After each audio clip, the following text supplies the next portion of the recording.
പ്രിയപ്പെട്ട സുഹൃത്തുക്കളെ, നല്ല ദിവസം എല്ലാവർക്കും.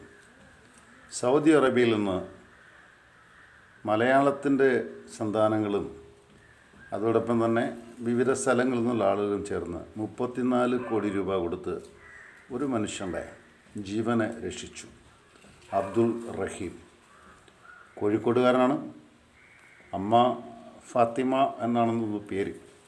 അവരുടെ സന്തോഷം കാണുമ്പം മലയാളത്തിൻ്റെ മണ്ണ് മഴയില്ലെങ്കിലും നനഞ്ഞു.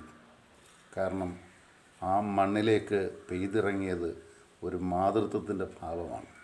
അപ്പം മലയാളികൾ ഒരുമിച്ച് ചേർന്ന് നിന്നാൽ ഇന്ന് ലോകത്തിൽ എന്തും ചെയ്യാൻ സാധിക്കും എന്നതിൻ്റെ നിദർശനമാണ് റഹീമിൻ്റെ മോചനം. അപ്പോൾ അതിന് സഹായം ചെയ്ത ബോച്ചയെപ്പോലുള്ള ബാക്കിയുള്ള പേരൊന്നും എനിക്കറിഞ്ഞൂടാ, അവരോട് ഇതിനൊക്കെ നേതൃത്വം വഹിച്ച ഒരു വലിയ സഹോദരനുണ്ട്. അദ്ദേഹത്തിൻ്റെ പേര് ഇപ്പോൾ വശമല്ല, എങ്കിലും ഞാൻ പറയാം.